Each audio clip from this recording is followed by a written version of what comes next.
if you can't trust your employees to take the time off because someone they love died, then you have a leadership problem, not an employee problem. So if you can't trust your employees, that's on you. And that needs to be addressed separately, not in a 3-day policy of time off. Hey, it's Nikki, Llewellyn Gregory, and you're on Gut Plus Science. You're in for a fast-paced, storytelling, action item-rich leadership growth experience. I hope you make this podcast a habit. I consider it a leadership mentoring tool. Learning together makes us better together, and that is how we change the world around us. Let's get to it. Hey, it's Nikki back on Gut Plus Science. And this is a long awaited guest. Anyone ever remember like when you met somebody where you were? And I was like, that was a long time ago. We were talking about this podcast episode, and here we are. Today, we are talking about grief. Grief does not stay at home when we go to work, right? Like we talk about integration and like whole humans, and that's what we're talking about, all the things that happen in life. Grief walks into the meetings, it shows up in performance shifts, it lives quietly inside our teams, and most leaders are unprepared for it, right? Rightly so, because we haven't worked on it or whatever. And so today's the day that we get to advance our learnings in this, someone that specializes in it. So, what happens when leaders stop avoiding grief and start leading through it? I'm joined by Ashley Jones, whose work helps organizations navigate loss, emotional complexity, and care in ways that builds trust instead of breaks trust. We're going to talk about what leaders often get wrong when grief shows up at work, why empathy is not a soft skill, but a necessary leadership skill, and how cultures of caring actually drive stronger teams and better business outcomes. So all of you are leaders. We all can take something from this, whether you're, good at it or, haven't started it. We're all on a journey. I'm so excited. So today, cultures of caring, turning grief into a leadership growth opportunity. So Ashley, you've dedicated your work to helping organizations navigate this. What inspired you to focus on this area? And I know we have so much to cover. Yes, we do. Thank you for having me. I will try and be as concise as possible to get as much in for your listeners.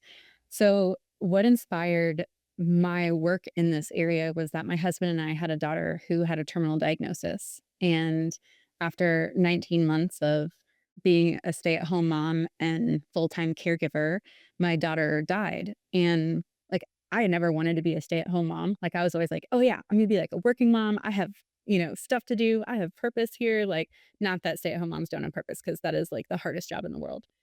But it was one of those things that I was very set on being a working mom. I really like loved using my skills and creativity and stuff to contribute to companies and working towards a common vision.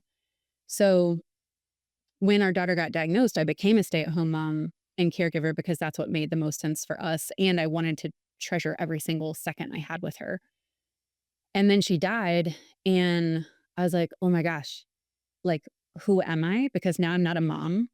I don't have anything to care for, and now I'm stuck in this home that's empty and quiet and, like, deafening because my husband is back at work, and it was really hard, and I was thinking, "Gosh, where could I go back to work where I would be accepted?" And I could never come up with an answer for that. And watching my husband's journey through loss and grief at his company also made me realize, whoa, we have a serious problem in our society where, grief is not accepted at work. And those grieving, and newsflash for leaders, it's a lot of people grieving at any given time. They don't feel supported, and there are leaders who just don't know how to acknowledge and lead through that. So I knew if I had tried to get a corporate job again, that I would probably be fired within the first month because I was a hot mess of emotions, and knew that I wouldn't be as productive as when I'm not grieving. So I know you're the person that helps all of us like say the right things, because there's like things that we say that we're like meaning well, and then we say it, and then you learn from somebody like you're like, never say that. So I want to say just my heart feels this, when I heard the story, and I can't imagine. And I am here to learn from you, and it's so incredible how it's become your purpose. And I just wanted to mention you said something that made me think there's so many versions of grief, right? We were talking earlier about loving animals. And I remember when I lost my 12-year-old, she was everything. Like, she was with me on so much of my journey, and thinking about companies like our sponsor is Pet Partners, and they teach companies how to, like, embrace pets and stuff, and I was telling them, I worked for myself at that time, and that was hard enough, but how to I mean, whether it's pets, children, parents, like, how many people are in a sandwich generation? And it just goes on forever. There's so many, and we have no idea what other people are really going through. So here's the question: why is this such a hard area for leaders to handle? Humans, I guess. Yeah, I was gonna say, it's not just leaders, Yeah. right? Like, this is why it's a problem, because we're not taught how to navigate grief. We're not taught how to manage our emotions. I think some of the younger generations are becoming better at that, and more schools are integrating, like, mindfulness and meditation practices, which is amazing, but millennials and older, maybe even, some of the younger generations that are entering the workforce now, like, we don't have that, and certainly the older leaders, the, boomers, and I always get the was it Gen Xers? Like, that we definitely weren't taught that. I'm an elder millennial, and so it was one of those things in entering the workplace that was like, "Oh, this is just a problem everywhere." Like, so if you're a leader and you suck at it, don't feel bad. It's like, everyone most people suck at it. And so really it's like, wow, we're not taught how to regulate our emotions. We're not taught what to say, what not to say, and why. We're not taught how to have hard conversations. We're not taught how to sit in discomfort and pain. Like, if you look at so many drug commercials, it's like, "Oh, are you feeling bad? Like, do you have pain in this area? Like, here's this drug for you." And it's like, no, like, pain is a communicator. Pain is there for a reason. Now, there are times where it's okay to, alleviate pain, but for the most part, it's there for a reason. And so we want to acknowledge that reason. And I think it's a struggle for everyone. And so Memento Foundation is the nonprofit that I founded, which exists to help people heal in grief. And we do that in a number of ways. So the first is through preserving memories. So we photograph people facing a terminal diagnosis, any age, any illness, so that we can preserve memories and give their families tangible memories and mementos to support them through loss and long afterwards. We have community support tools and education and online community, book clubs and stuff like that to really help people in any area of loss. And then corporate care, bringing grief and empathy training to the workplace. And so typically you're working with leaders both in B2B or B2C companies, doesn't really matter. They've got a workforce. Yes. Right. Okay. So something that just came to mind is this realization. And I think it was this particular lesson. If not, it was like the second time that it came to me. But intention is not enough in these cases. So I'll give an example of what I was learning is we were like in these breakout groups and it was a leadership retreat and, you know, how we would show up when someone has this devastating thing happen. I am a contributor. Like, it is my why. Like, I want to help people, right? Like, I'm a giver, all that. So for me, what I had always done, usually I think, is let me know any way I can help. Anything. I literally, and I mean that. But to them at that time, you know, they're like, I can't even think, And so it's like almost just jumping in and doing or saying, like, I have 3 ideas. I can deliver dinner, I can pick up your kids, or I can give you a gift card or something, right? And those specific things. So tying all of that into intention is not enough. What are the biggest mistakes that we make leading the people on our team in these scenarios? So, first, I want to address a tool that I actually created to do exactly what you just said. Because so many people say, let me know if you need anything, or, call me if you need help or whatever. But that puts the burden back on the griever, right? And then they're like, well, did she mean that just for today or this week or this month or this year? Is it too late to call? So one of the things we created is a tool called howcaniloveyoubetter.com. And for that's, the language is for more closer relationships, but for work relationships, there's a version of how it's still howcaniloveyoubetter.com as the website, but you can click how can I support you better? Because I wouldn't want to say how can I love you better to a male coworker, which would just be awkward.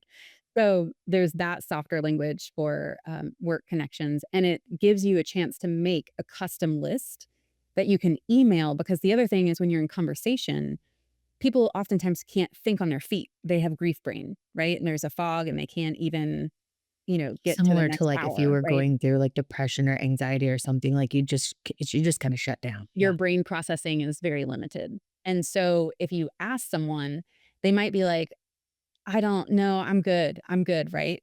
But then if you send it to an email, which is what our form does, they have time to process and think, you know what? Actually, that would be really helpful. And we offer a calendar plugin so they can tell you Friday at noon, if you could bring me lunch, that would actually be awesome. Right. And then it's on you to follow through. So that's a tool that I want people to know about. As far as mistakes, I think the biggest mistakes that leaders make is one, not acknowledging it. If there's like a distance in the relationship, they might think, oh, someone else will show up for them, or, someone else I know on the team has said something already. But it's really important for leaders to acknowledge it. And then I think one of the things you already mentioned was just the unhelpful platitudes that we've been taught and saying those, right? Like, sorry for your loss, and that's it. Or, there are so many. Mm. And I that's, just thought of one. I'm curious how this resonates. The time, like, the giving ample time, right, or enough time, I feel like because if you don't really understand it, you rush it, and it's like, "You've been off for a week." It's like, "Listen, like, this is my kid," you know? But we don't if we don't have that context or that training, you just don't know how to connect, and I think that, like, giving the time how do you help people with that? yeah. Well, so one is the assumptions that people make, right? That grief has a timeline. It doesn't. That grief has 5 stages. It doesn't. So Elizabeth Kubler-Ross is the researcher who came up with the 5 stages of death and dying. It was the 5 stages of death and dying in her research because she discovered those 5 stages studying people facing their own death, not people who were left behind through a loss, not people who are grieving, right? So, for leaders who have misinformation, you know how dangerous that is. If you're going on bad data, that sucks. And so, a lot of leaders have assumed that the 5 stages of grief, because they're misused everywhere, are true, and they're not. And so, there is no final acceptance phase when I've lost my daughter and I'm going to live the rest of my life without my daughter and the pain of that loss of not having her. Right. And so there's an acceptance of she's gone and I have to figure out how to live the rest of my life without her. But there were so many other emotions and swirls of, revisiting different seasons and grief waves that come and go. And so I just encourage everyone to release the 5 stages of grief. If it works for you, great, keep it. But it's not widely applied to everyone and it's not meant to be used as a linear measurement either. The other piece that I think is important to acknowledge as far as mistakes that leaders make is not offering support from a leadership role. So, for example, there are certain things only leaders can do, right? To rally the team and say, hey, who's going to take so and so's work? Because they're going to need to be out for 2 weeks or 5 weeks or whatever it is, right? So, as a leader, I need to figure out who's going to help take the load off of this person and assign work as needed. The other thing is offering a flex schedule is something only a leader can do, and giving systematic ways to support people, whether it's coming back part time remote. Like, there are things that leaders can offer that will be really helpful to support team members. And then the other thing is just the policies, right? Like, do you have to prove that someone died to get the time off? That is barbaric and awful. Like, if that is a part of your policy, you should remove that immediately. Yeah, stop right now. Right. Please stop. If I have to submit an obituary to prove that my mom died to get a minimum of 3 days off for work, which is what most companies have, which is also terrible, um, that's not okay. So if you can't trust your employees to take the time off because someone they love died, then you have a leadership problem, not an employee problem. So if you can't trust your employees, that's on you. And that needs to be addressed separately, not in a 3-day policy of time off. 100%, which takes us to, you know, this situation of grief is a unexpected, usually unexpected situation that comes up. And we're talking about like, how do we navigate that unexpected mixed with the emotional capabilities? And that's like out here. If you're watching on a video, it's like way out here, but way back here. The reason why we work every day to build a stronger culture and trust and leadership is to build the foundation where when that thing happens, everyone just jumps in. It's like we've got you, right? And it's almost like you don't have to overthink the words necessarily, like all these tools, like and how to do it, but you're connected. Like I've worked in places before or with teams where I am like, I would never spend another second with these people. You know what I mean? And no one wants to be like that because like you spend the most of your hours at work. So going back to like just talk a little bit about like the infrastructure of like trust building and building, having empathy training and having, strong culture, why that foundational component is so important, speaking to what I was just sharing. Yeah, and you're so right. The trust is so critical. And when leaders try and like move on too quickly or avoid the conversation or don't trust team members to handle time off appropriately or whatever it is, they appear like dodgy or dismissive, right? And so one of the things that is so hard when leaders haven't created the cultures of caring is like that is a long-term process. That's not like, oh, someone just lost someone and so now we're going to have a culture of caring. It's like that this just doesn't happen. And so work, to your point, is sacrifice. Like we show up to spend time with people, not the people we love that we would choose to, but the people, I mean, in some ways you get to choose where you work and who you work for. But oftentimes when you join a team, you don't know who's going to be in the mix with you. But the hope is when we join a company, we are joining a company working toward a shared vision, right? And with that shared vision, we also hope that there are shared values, and part of those values is that we matter, right? That people matter. And if they don't, get out as fast as you can, right? Because they will put you on the chopping block. So I think that's part of why when a loss happens, when you're not supported, it feels so cruel because we show up and we sacrifice, we give our time. And not only do we give our time, but we give the first half of our day, which is incredibly valuable because that is our more productive time. It's our best time. We're freshest with our energy and we have a fresh slate. So nothing else has impacted it. Whereas when we come home, whatever happened at work, we're bringing home, right? And so when a leader is dismissive or not supportive, it almost feels like abandonment and betrayal. And those are really deep wounds. And they can trigger other wounds from the past too, which is why it's important for leaders to be trauma informed as well.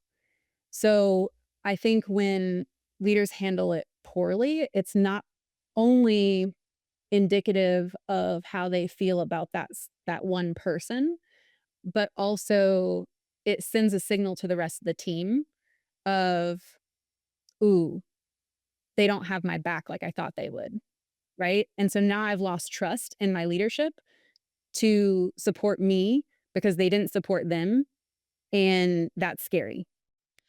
I think one thing I want to bring up here, because I've had this lesson from a few other people, and I know that you feel the same way, is we're not talking perfection. This is not a like, because it could feel really overwhelming to be like paralyzed by like all the things, right? Like it is just, I was just speaking to a large group of entrepreneurs. They're all solopreneurs. And when you're a solopreneur, you're like doing this, and who are you going to pay? But there's only so much and you want to do the work. And anyway, it's just like, there's a lot as a leader. And, leading from your heart is core. I said before, intention's not enough, but at one point I was the person really truly caring in my heart. And I didn't know why people didn't like take me up on my dinner because it was hard for them. It was more of a physical, mental, bodily response than a like, I had the right heart about it, right? And so if you're doing some of that, it's just like sharpening things. Some of these things, it's like, yeah, don't do that for sure. Let's just get that one off the list. But it's a lot. And I just want to acknowledge it's not a perfection. It's a journey. And sometimes we mess up so large with this one person and their grief that it transforms the organization. And unfortunately, they were the person, but man, that they helped. Right. So you never know how. I just wanted to approach that because it's just a lot. Yeah, and to your point, right? We don't have to focus on all the tasks, right? This is not a checklist of things that you have to do and don't have to do and like say and not say. And like, yes, that's a part of it. But the ultimate success is when people show up in love. And I know love is not like a common word used in business, but when you lead with your heart and you truly show up to love people well, and I'm not talking about romantic love either, because sometimes that's, whatever, relationships, not appropriate, whatever. But the love that's like, I have you, I'm here, you're safe, you're supported, and I care about you, right? And this love of showing up for people and letting that drive your action versus fear. So I feel like everything boils down to love or fear. And depending on your motivation, like people feel that. Like we are energetic beings. We don't get rewarded for our energetic beingness. We get Maybe rewarded not at for work. not at work, exactly. We are more seen as productive, task-driven people, right? But when we show up to love people well, people feel that. You don't even have to say the right thing. If you say the wrong thing, but people can tell there was love behind it, it's forgiven, right? Because they're like, "Oh, I know that person loved me, it's fine." But when you're like, say the wrong thing and it's driven by fear and there's that cold disconnect between you, then it's like, "Oh, what a jerk." Yeah, and even the tactical things don't work then. Right. Yes. And so I think that's really important for people to hear. It's like, just get to the right motivation in your heart. Mistakes can be forgiven. Yeah, totally. Okay, so I think we've gotten some good context here about like the why, your background, the journey, the road that helped you to create your organization to help with all of this and like why it's important and why it's so much bigger than like the grief scenario. It's this way back here. I'm working on trust and culture and a cohesive team. Now, when it comes to a company, I think I'm trying to think of the most efficient way to do this. You tell me if you like it. A company that you admire, that you've worked with, that can be an example right now of lived out, here's what it looks like, here's how they roll, if you will, and then here are some of the things that they do from a maybe training perspective or support tools and stuff like that. Like, here's what it looks like lived out. So I have an example of a leader who went through training with me. At the time, I did not know his co-founder was dealing with stage 4 cancer. So we went through training just as like proactive, preventative in my mind, right? So we're going through training, we're talking about how to show up, how to be present, how to create these cultures of caring, self-awareness, how do you deal with your own emotions, how do you support others with their emotions, stuff like that. And I would say, I mean, a month or 2 later, it was not that long after our training finished, I saw the announcement that his co-founder had died. And my jaw hit the floor. I was like, "Oh my gosh, I didn't know that's what they were in the midst of." And so I reached out to him just to, one, offer my heartfelt, like, "I love you. I'm so sorry you're experiencing this grief right now. But also, why didn't you tell me, right? Like, what are you okay? Like, can I support you now? What's going on? Tell me where you are, how you're feeling, all of that." And he was like, "Yeah, I'm really sorry. I didn't feel like talking about it," which I totally get, right? Because it's like, that's a really hard thing. And if you're not used to talking about it, it's tough to be that vulnerable. So, he got choked up and was like, "I just wanted to thank you so much because even though you didn't know that that's what we were going through, your training helped us show up to be way more present and engaged and lead from the right place and have way more purposeful interactions within our team that not only helped us live with fewer regrets after he died, but then be able to show up for each other and shoulder each other in the process of the loss and the grief afterwards. And so that was one that, just affirmed the work that we're doing is like, yes, like I didn't even know that's what they were going through, but the basic training that I gave was enough to support them through it versus sometimes I work and do specialized training and specialized care with like if companies give me a situation, and then I'll help them work through it or whatever. But anyway, that was one that made my heart so happy to just know that like Yeah. they all felt better because of our training. Wow. That's incredible. So, trying to figure out how to ask this because I feel like it's a question most struggle with, and I'm sure you hear it. So, for the company that's like, we want to create a culture of caring. We've not been super great at this, and we really want to do this now. Guide us. And this person might be like a chief people officer that's talking to you, telling you that they want to do it. And they're saying, my executive team has given me the green light and they want to create a culture of caring, but I have to be able to help them understand like the business case for the investment and how it works with like, the flexible time because we haven't been real flexible with our time and stuff and how do I help them embrace it? They're open, but how do I help them embrace it from a business case? What does that look like? Yes, that is such a great question because that is the hardest obstacle that I face is leadership not understanding why this is important and why it impacts their bottom line, which it absolutely does in a number of ways. So, the first case is understanding that empathy and emotional IQ and grief and empathy and trauma informed trainings are one of the most competitive advantages you can have as a company right now. Because as we talked about before, millennials and younger generations are really prioritizing psychological safety as what they look for in employers. I want to talk about some numbers of what's the cost of not investing, right? Because the Society for Human Resource Management, the SHRM, says replacing an employee costs between 50% and 200% of their annual salary. So if employees are leaving because you didn't take care of them in a time of need, that's one of the costs. Gallup's research indicates that the cost of replacing an individual employee can range from 1/2 to 2 times the employee's annual salary. So that's just another statistic to support that. So to break that down in numbers, like a 100-person organization with an average salary of, let's just say, conservatively $50,000. That translates to approximately $660,000 to 2.6 million per year in turnover costs, right? So the other stat that I want to share with people, so the Grief Recovery Institute is a great organization. Definitely encourage leaders to check that out. But they calculated that workplace grief resulted in a productivity loss of over 75 billion for businesses.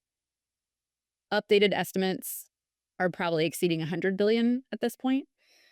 So it's significant. And those are just the numbers, right? We have productivity loss from people who are not supported. We have absenteeism, right? There are so many physical hard costs to not supporting people in grief. Then you have the cultural ones, right? So you have, like I said, when someone leaves because they felt unsupported and how it signals to everyone else the organizational values.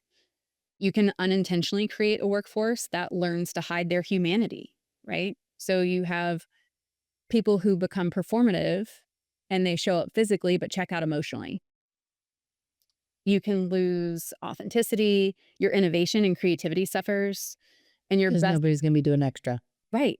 And people start checking out and doing the quiet quitting thing, right? Then you have emotional costs, right? So you have leaders themselves who burn out because when you don't have the skills to navigate grief and trauma, every difficult conversation is depleting and you avoid them, relationships deteriorate, or you mess them up and people, create like drama in the workplace. And pretty soon you're just overwhelmed by the weight of everyone else's problems and your own. So I think there's a lot of costs building up to this that shows why it's valuable. And so for leaders who want to implement it and recognize the cost, I think they begin with just self-awareness in themselves, right? So before you can hold space for others' grief, understanding your own relationship with loss, discomfort, vulnerability, like where are you in these key features of communication and leadership? And then what's your grief history, right? Were you taught to shove it down and never feel it? Like, how were you brought up in grief? What were your experiences and how do they shift how you behave and believe today? And then again, we already talked about this, but like trusting your team. Do you trust them? Why or why not? Do you know how to create a trauma informed work environment? Do you understand how much safety is a critical piece of this? So, for those really wanting to dig into themselves first and take that first step, I think a therapist, a leadership coach, or even a grief and empathy consultant is super helpful. You can also start with resources and books and stuff like that too. Well, I'm just going to say reaching out to you directly as the navigator because, you've got a network of connections and some of the things you can solve directly. And then your new book coming out, which is going to be an incredible resource. So it's like, so many things we're sharing here, but I would summarize as you were talking like about this ROI conversation because so many times in the world of people stuff, it is a HR or people or culture leader, and you have to get stakeholders all involved. It's not like super cheap. It's not like I need this $25 thing. Like it is a spend and it is worth the spend, but you have to be able to have the case. And, in our conversation, we talked about the younger generations. They are much more conscious and picky, and they should be about where they're going to work and attracting talent that they're brilliant. Like people coming in younger, like they grew up with the technology that like we didn't get until, later. And they just know how, and the innovation comes naturally. It's like you want to attract that kind of talent you want to retain because of the numbers we heard. And here's something that I used to work at an employee engagement software company, and we had statistics on how fast a bad interaction can take someone to one of the million online places to find a job. And oh, by the way, the gig economy, like you can go get work really anywhere. You know what I mean? Like take that lightly or heavily or whatever. But, you know, quickly they can be on their way somewhere else and you know how much that costs. And then, no one I've been in this place before where I was just doing what I needed to do, check, check, check. And I'm like, I did my job, but no more, right? Because they didn't deserve more. And that's really alive and well. And ultimately, the ripple effect that this stuff has on dinner tables that affects the next generation is bigger than anything else we're talking about. And I just want to throw this out because I know you love dogs or animals. So we're creating this new show that launches within the next month. It's called The Rough Truth, the RUFF Truth. And they're dogs. It's an animated dog podcast. One of them is my dog, Cardi. And she's a co-host. And they call out bad leadership behaviors. Cause I was like, I don't know how we're gonna do it, but we would probably get sued because our stories are so ridiculous. And I would be like, John at ABC Company coming for you, But it's like, but we need to call that out, right? And so we're gonna do it through dogs. So I know you love dogs too. But I think ultimately, this has gone so fast. Do you have a new book coming out Yeah. soon in March? Yeah. We talked about your organization and tools. I would love for you to wrap us up before I have just a couple of quick little fun things for takeaway and anything else to guide like next steps for connecting with you. Great. Yes. Well, I love that because I'm excited about the new podcast. As far as my book goes, it's called When You Can't See the Light. It's a trauma informed guide to surviving a significant loss, which is an amazing support tool for yourself if you've gone through a significant loss. It is also the perfect gift book. So I designed it specifically for people to gift. So leaders at companies to gift someone who suffered a loss. This is the book. It's also can be used as an education tool for you as a leader. So even if you haven't gone through a significant loss recently, to go ahead and read through because it is an education guide. And I go through so many different systems that are important to support individuals through, as well as a whole chapter dedicated to understanding grief. And so it's really important. I think it's going to be incredibly helpful. And it's just a beautiful designed book and tool. And I'm excited for it to get to the world. Get it before you need it. Yes. Get it before you need it. Yeah. Yes. And then my website, ashleynicolejones.com, is a great way to connect with me. I'm going to be stepping out and doing more individual consulting on my own. So we have a new leader who's going to take over Memento Foundation as I focus on consulting, book, and speaking and stuff like that. So very excited. Please connect with me on LinkedIn. If you're on LinkedIn, I love meeting people through messages and learning new content from people's posts and stuff like that. One of the things I'm most excited about is to see the cover of this book. So you have some creative artistic talents and this story that you all heard that got the journey going for all of this to be Ashley's mission is like, okay, that'll stop you in your tracks and like, okay, this is the person I want to work with. She's been through this and obviously you've heard her. But then like the beauty of the cover, I just can't wait to see it. Let alone sometimes like a title will call your name and you're like, kind of feel like whatever it looks like is gonna call my name, but you designed it. Yes. So my background's in graphic design and communications, and I have always wanted to paint. And then something happened with the artist that we had hired to do the art for the book. And it ended up, we had already paid her. The art wasn't able to get published in a book. And so I was out of budget and I was like, okay, well, I guess I'm going to learn watercolor and do it myself. And so then that's just part of who I am. Like I love trying new things and I have ADHD. So like new hobbies are great. And it's one of those fun things that I was like, okay, I'm learning how to paint. And every evening, it'd be like, I just told all my friends, if you want to hang out with me, come paint with me because I'm going to be painting from 5 p.m. to 10 p.m. almost every night, all weekends.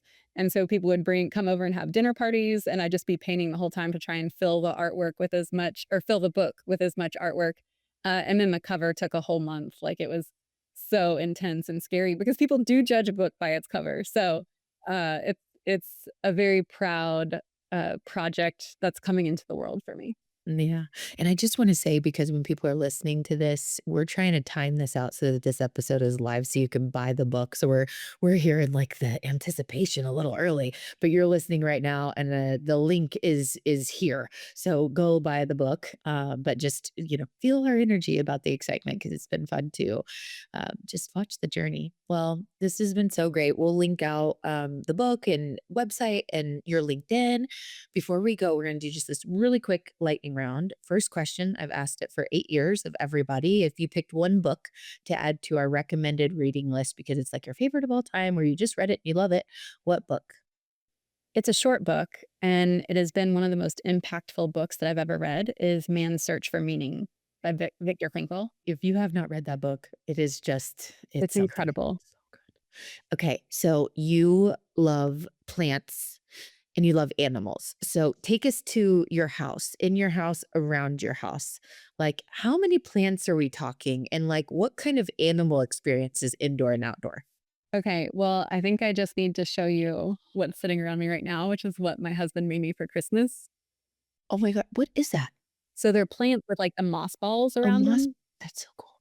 and so he made them for me. There's another one right behind my computer on my desk. But I literally have, like, 6 plants on my desk right now. My husband and I built our house ourselves.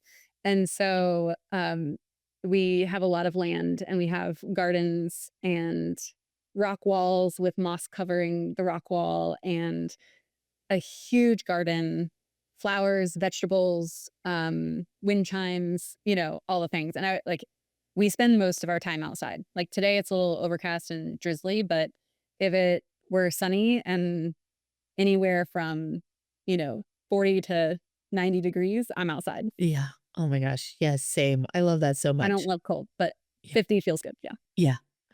It's funny, right before I hopped on with you, I'm like, oh, there we got a soul connection going on here. Something. I went out and fed the squirrels. I'm like, Oh my gosh, I was looking at the birds this morning because there were 5 male cardinals in one tree. And I was like, I don't know if there's like a hatch going on because it's been unusually warm, but there were 2 downy woodpeckers, 5 male cardinals, like so many birds. And I'm just sitting there in the window watching this, like, okay, I'm kind of a nerd. oh my gosh, I love it. And how about inside your house? Do you have animals inside your house? So we have a pit mix named Nala, who is the cutest. So I'm actually her godmom. I'm not her full mom. But my friend Haley is traveling. And so whenever she's traveling, I get to watch her. So she's like, I consider her my dog as well. Oh, I love that. And she's like, "I love that I have 2 moms." Yes, I'm kind of like the fun aunt who just spoils her rotten. So I have all these little treats for her, and it's been fun. Oh, I love it so much. Well, Ashley, I feel your heart every time that we connect. Your story is so profound and the work you're doing is so meaningful. So, Thank thank you so you. much for being here today. It's been a long journey to get here, and I really enjoyed it. And I hope everyone can take, in the show notes, you'll see the key takeaways so that you can like maybe share those with others on your team. And obviously, we'll link to a ton of stuff that Ashley and her team have created too. We'll see you next time.